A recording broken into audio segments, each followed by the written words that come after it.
बिस्मिल्लाहिर्रहमानिर्रहीम अल्हम्दुलिल्लाहि रब्बिल आलमीन अस्सलातु वस्सलामु अला अशरफिल अंबिया वल मुरसलीन अल्लाहुम्मा सल्लि अला मुहम्मद व आलि मुहम्मद। अस्सलामु अलैकुम व रहमतुल्लाहि व बरकातुहू। उम्मीद है आप सब सामीन बखैर आफियत होंगे। गुज़श्ता जो वीडियोज़ मैंने बनाई थी उसमें मैंने गुफ्तगू की थी ग्लोबल वार्मिंग के हवाले से, किस तरह से ग्लोबल वार्मिंग होती है और क्या क्या उसके असरात होते हैं। उससे पहले वाली वीडियो में मैंने आपको गिलगित बल्तिस्तान ख़ुसूसन शिगर की जियोग्राफ़ी के बारे में मैंने आपको बताया था कि शिगर का जो इलाक़ा है उसकी जियोग्राफ़ी कैसी है और इस मख़सूस जियोग्राफ़ी के नतीजे में ग्लोबल वार्मिंग के शिगर पर क्या क्या असरात हो सकते हैं। तो आज जो मेरी जो वीडियो है उसमें मैं इंशाल्लाह आपको बताऊंगा कि शिगर के इलाक़े पर ग्लोबल वार्मिंग के जो असरात हैं या पूरे गिलगिस्तान के ख़त्ते पर ग्लोबल वार्मिंग के जो असरात हैं वो किस तरह से हो सकते हैं, क्या क्या असरात हो सकते हैं। इसी तरह कुछ मैं आपको बताऊंगा कि पूरी दुनिया पर इसके क्या असरात हो सकते हैं और ख़ुसूसन पाकिस्तान पर भी इसके असरात के हवाले से मैं गुफ्तगू करूँगा। तो अज़ीज़ान ग्रामी, मैंने आपको बताया था कि गिलगिस्तान में काफ़ी ग्लेशियर्स मौजूद हैं और मैंने मख़सूस शिगर में जो ग्लेशियर्स मौजूद हैं जिसमें बल्तरो है, ब्याफो है, इनके बारे में मैंने आपको बताया था। इसके अलावा सियाचिन ग्लेशियर है जो शिगर वाली साइड पे नहीं बल्कि खपुल वाली साइड पे जाके सियाचिन ग्लेशियर मिलता है। अच्छा, अब इन ग्लेशियर्स के पिघलने से क्या नुकसान हो सकता है। अज़ीज़ान ग्रामी, आपको एक बात मालूम होनी चाहिए, जिस तरह आप जब मकान बनाते हैं तो उस मकान की छत पर टैंकी बनाई जाती है। उस टैंकी का मकसद क्या होता है? उस टैंकी का मकसद होता है ताकि आपके पूरे मकान को इससे पानी हासिल हो सके। बिल्कुल इसी तरह अल्लाह ताला ने ग्लेशियर्स को हमारे ऊपर या इस ज़मीन की छत पर, गिलगिस्तान को अगर देखा जाए, इन पहाड़ों को, बुलंद वाला पहाड़ों को देखा जाए तो इसको रूफ ऑफ द अर्थ कहा जाता है, यानी कि ज़मीन की छत है। इस ज़मीन की छत पर अल्लाह ताला ने ग्लेशियर्स को टैंकी की शक्ल में वहाँ पर बना दिया। टैंकी का क्या मकसद है? टैंकी का मकसद ये होता है कि उस घर को पानी पहुँचाया जाए। तो ये जो ग्लेशियर्स हैं ये ज़मीन के लिए टैंकी का काम करते हैं। इस टैंकी का काम करना और इससे ग्लोबल वार्मिंग से ये किस तरह से जुड़ा हुआ है, इसके बारे में मैं थोड़ी देर के बाद गुफ्तगू करूँगा। उससे पहले मैं आपको बताता हूँ कि गिलगित बल्तिस्तान में इन ग्लेशियर्स के पिघलने से किस किस किस्म के नुकसानात हो सकते हैं।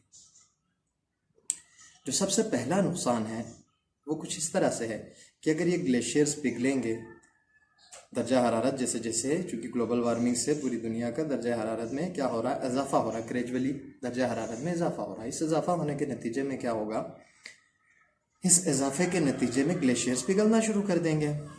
और मैंने आपको पिछले वीडियो में बताया भी था कि कितना ग्लेशियर्स जो है वो कितने ज़्यादा पिघल चुके हैं, कितना उनका वॉल्यूम सुकड़ चुका है, उनका जो हुजम है वो कितना कम हो चुका है। इसके बारे में मैंने आपको पिछले वीडियो में बताया था। अब इनके पिघलने से क्या होगा, इन ग्लेशियर्स के पिघलने से वहाँ पे लेक्स बन सकते हैं, छोटे छोटे ग्लेशियर लेक्स बन सकते हैं। और ये ग्लेशियर लेक्स, इनके वॉल्यूम में अगर इजाफा हो जाए तो एकदम से ये सारा का सारा लेक जो है वो उसका आउटबर्स्ट हो सकता है और ये लेक क्या कर सकता है, उसके रास्ते में आने वाले तमाम बस्तियों को तबाह कर सकता है। एक नुकसान इसका ये है। अच्छा, दूसरा नुकसान क्या है? दूसरा नुकसान मैं आपको बताता हूँ जो गिलगित बल्तिस्तान के खत्ते पर होगा। उसमें से दूसरा नुकसान कुछ इस तरह से है कि ग्लेशियर्स के पिघलने की वजह से पानी की सतह क्या हो जाएगी, पानी की सतह बुलंद हो जाएगी। जो दरिया बहते हैं उन दरियाओं की सतह आहिस्ता आहिस्ता से बुलंद हो जाएगी, जिसके नतीजे में सैलाब का ख़तरा हो सकता है, फ्लड्स आ सकते हैं। ये दूसरा ख़तरा है। और तीसरा जो ख़तरा है हमारे वहाँ पे, वो इन ग्लेशियर्स के पिघलने के नतीजे में वहाँ पे एवलांचेस आ सकती हैं। अगर पानी मुकम्मल तौर पर पिघल जाए तो वो पानी में तब्दील हो जाएगा, लेकिन अगर वो थोड़ा सा बर्फ़ जो है, जो सख्त बर्फ़ है, वो थोड़ा सा पिघले और थोड़ा सा नरम हो जाए तो क्या करता है, वो स्लाइड करके नीचे को आ जाता है। एवलांचेस के आने का ख़तरा होगा। एवलांचेस जिसे हम अपनी ज़बान में खरुद कहते हैं। खरुद के नतीजे में क्या होगा, खरुद के सामने जो भी खत्ता आएगा, जो भी इलाका आएगा, वो क्या हो जाएगा, वो बह जाएगा, उसको वो अपने साथ बहा के ले आएगा, जिसके नतीजे में बड़े पैमाने पर तबाही हो सकती है।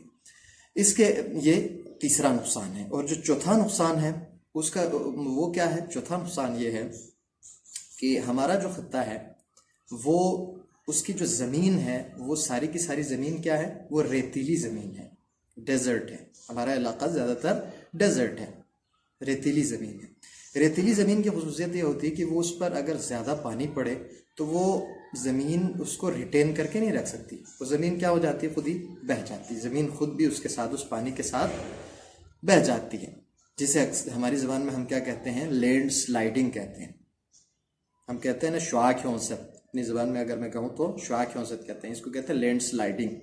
लैंड स्लाइडिंग क्यों होती है, लैंड स्लाइडिंग इस वजह से होती है क्योंकि अगर बारिशें ज़्यादा हो जाएं तो चूँकि हमारी ज़मीन जो है वो रेतीली ज़मीन है, वो पानी को ज़्यादा रिटेन करके नहीं रख सकती, इसकी वजह से क्या होता है, वो सारी की सारी ज़मीन नीचे को बह निकलती है। और इस लैंड स्लाइडिंग के नतीजे में बहुत सारी आबादी को इससे नुकसान होता है, खेत तबाह होते हैं, मकानात तबाह होते हैं, लोगों को जानी नुकसान होता है, माली नुकसान होता है। अच्छा, ये कुछ नुकसानात हैं जो हमारे इलाके में हो सकते हैं। इसी तरह इस ग्लोबल वार्मिंग के असरात में से एक असर ये है कि हमारे इलाके में सर्दी जो है वो ज़्यादा होगी, सर्दी की इंतहा बढ़ जाएगी, सख्त सर्दी पड़ेगी। और गर्मियों में अगर हम देखें तो गर्मियों में सख्त गर्मी पड़ना शुरू हो जाएगी आहिस्ता आहिस्ता, लेकिन अभी तो नहीं है, लेकिन आहिस्ता आहिस्ता जैसे जैसे दर्जा हरारत बढ़ता जाएगा तो सख्त गर्मी पड़ना शुरू हो जाएगी। ये कुछ हमारे इलाके पर इस ग्लोबल वार्मिंग के असरात हैं। अब इस ग्लोबल वार्मिंग के असरात पाकिस्तान पर क्या हो सकते हैं। पाकिस्तान पर इसका असर ये होगा, अगर आपको मालूम हो तो पाकिस्तान एक ज़रई मुल्क है। ज़रई मुल्क का मतलब ये है कि पाकिस्तान की जो सारी की सारी मैशियत है वो चलती है ज़राअत पर। चूँकि पाकिस्तान की सारी मैशियत ज़राअत पर चलती है और ज़राअत के लिए जो सबसे अहम चीज़ है वो पानी है। इस वीडियो के इब्तिदा में मैंने आपको बताया था कि जो ग्लेशियर्स हैं वो पानी की टैंकी का काम करते हैं। आप इमेजिन करें कि अगर ये ग्लेशियर्स इसी तरह पिघलते रहे, अगर ये ग्लेशियर्स इसी तरह पिघलते रहे तो क्या होगा, आहिस्ता आहिस्ता आहिस्ता दर्जा हरारत के बढ़ने के साथ साथ ये ग्लेशियर्स मुकम्मल तौर पर पिघलकर ख़त्म हो जाएंगे। अगर ये पिघलकर ख़त्म हो जाएं तो ये जो दरिया बहकर आते हैं, जिसमें से जैसे कि दरिया सिंध के बारे में बताया जाता है, दरिया सिंध पूरे पाकिस्तान को सैराब करता है। दरिया सिंध के पानी का 50% से ज़्यादा जो पानी है वो ग्लेशियर्स के मेल्ट होने से, ग्लेशियर के पिघलने से वो पानी आता है। अगर ये ग्लेशियर्स पिघल कर ख़त्म हो जाएं तो आप अंदाज़ा करें जो दरिया सिंध आता है इसका 50% से ज़्यादा हिस्सा कम हो जाएगा, जिसके नतीजे में क्या होगा, जिसके नतीजे में ज़राअत नहीं हो सकेगी। बहुत सारे इलाकों में जो ज़री काम है वो रुक जाएगा और इसका नुकसान ये होगा कि वहाँ पर कहत साली के इम्कानात बढ़ जाएंगे। और अगर यही सिलसिला जारी रहा तो यहाँ कहत साली पड़ सकती है पाकिस्तान में, जिसके नतीजे में बहुत सारी अमवात हो सकती है। अच्छा, इसके अलावा क्या नुकसान हो सकता है जो हर साल होता आ रहा है, उनमें से कुछ नुकसान आपको बताता हूँ। जैसे जैसे ग्लेशियर्स पिघलते हैं तो दरिया की सतह बढ़ती है, तो दरिया की सतह बढ़ने से न सिर्फ उस दरिया के आसपास रहने वाले गिलगित बल्तिस्तान के इलाकों को नुकसान होता है, वहाँ पे सैलाब आते हैं, बल्कि ये पानी चूँकि वहाँ से बहकर पूरे पाकिस्तान की तरफ आता है तो यहाँ पर भी सिंध में, पंजाब में सैलाब का बायस बनता है। क्योंकि पानी की सतह बुलंद होगी तो जो डैम्स बनाए हुए हैं उन डैम्स में की भी एक ख़ास कैपेसिटी है। जब उसकी कैपेसिटी से बढ़ जाता है तो पानी को छोड़ दिया जाता है, जिसके नतीजे में क्या हो जाता है, सैलाब आने के ख़तरे होते हैं। अच्छा, अब इस ग्लोबल वार्मिंग के पूरी दुनिया पर क्या असरात हो सकते हैं उसके बारे में मैं थोड़ी सी गुफ्तगू करूँगा। पूरी दुनिया पर इस ग्लोबल वार्मिंग का जो सबसे बड़े असरात हैं उसमें से एक असर ये है कि दुनिया की एक बहुत बड़ी आबादी की जो खुराक है या उनकी जो ज़िंदगी है वो समंदर से जुड़ी हुई है, यानी कि वो अपनी सारी खुराक समंदर से हासिल करते हैं और बहुत सारी चीज़ें समंदर से हासिल, जिस तरह अल्लाह ताला ने कुरान में भी फरमाया हुआ है कि अल्लाह ताला ने समंदर में भी बहुत सारी चीज़ें हमारे फ़ायदे की पैदा कर दी हैं। ग्लोबल वार्मिंग के जब मैंने आपको बताया था कि ग्लोबल वार्मिंग किस तरह से होती है, तो उसमें मैंने आपको कार्बन डाइऑक्साइड की एमिशन का, फॉसिल फ्यूल्स के जलाने से जितनी ज़्यादा कार्बन डाइऑक्साइड प्रोड्यूस होती है और दीगर चीज़ों के जलाने से जो कार्बन डाइऑक्साइड प्रोड्यूस होती है, उसके बारे में उसका किरदार आपको बताया था। कार्बन डाइऑक्साइड का किरदार इसमें क्या है बताया था, और किस तरह से इस कार्बन डाइऑक्साइड की मिकदार में जो रोज़ बरोज़ इजाफा हो रहा है, इस इजाफे से किस तरह से ग्लोबल वार्मिंग हो रही है, इसके बारे में मैंने आपको बताया था। अब ये जो कार्बन डाइऑक्साइड है, इसकी कंसंट्रेशन जब फिजा में बढ़ती है तो समंदर में गैसों का, जिस तरह से हम जब पेप्सी, कोको कोला वगैरह पीते हैं तो उनमें जब हम उसको पीते हैं तो हमारा मुंह जलता है। क्यों जलता है? क्योंकि उसमें प्रेशर के ज़रिए से कार्बन डाइऑक्साइड को डिज़ोल्व किया जाता है। अब वो dissolve carbon dioxide carbonic acid में कन्वर्ट होता है, और वो एसिड जब हम पीते हैं तो उसके नतीजे में हमारा मुंह जलता है। हमें ऐसा महसूस होता है जैसे हमारे मुंह में जलन हो रही।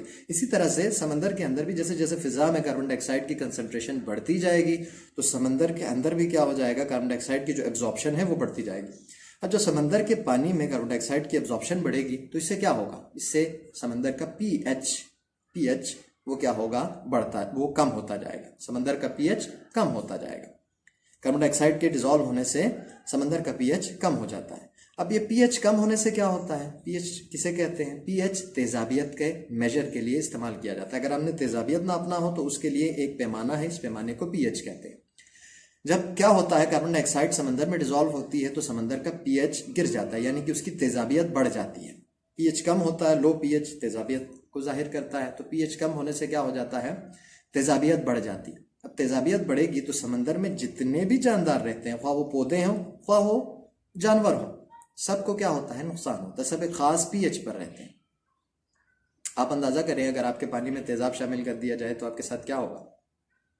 एग्जैक्टली इसी तरह जैसे जैसे समंदर का पीएच कम होता है, उसके नतीजे में समंदर की तेजाबियत बढ़ती जाती है, और समंदर में मौजूद जानदार, जितने भी जानदार हैं, उनकी आहिस्ता आहिस्ता अमवात शुरू हो जाती है। अब आप अंदाज़ा करें, चूंकि बहुत बड़ी तादाद, लाखों करोड़ों की तादाद में लोग समंदर से अपनी खुराक, अपनी लिविंग हासिल करते हैं। अगर समंदर के जानदार मर जाएं और समंदर का पानी भी आलूदा हो जाए तो उससे पूरी दुनिया को कितना नुकसान होगा, आप इससे अंदाज़ा लगा सकते हैं। आज की वीडियो में मैंने ये चीज़ें बताई हैं। इंशाल्लाह आइंदा आने वाले वीडियो में मैं आपको मज़ीद तफसील से बताऊंगा कि जो ग्लेशियर्स के पिघलने का अमल है और जो बारिशों में इजाफा होने और बर्फ़बारी में कमी होने का जो सिलसिला है वो किस तरह से है, उसके बारे में मैं आपको इंशाल्लाह फर्दर उसके बारे में आपको एक्सप्लेन करूँगा। उम्मीद है आपको आज की वीडियो अच्छी लगी होगी। आइंदा वीडियो तक के लिए अल्लाह हाफिज़, अस्सलामु अलैकुम वरहमतुल्लाहि वबरकातुहू।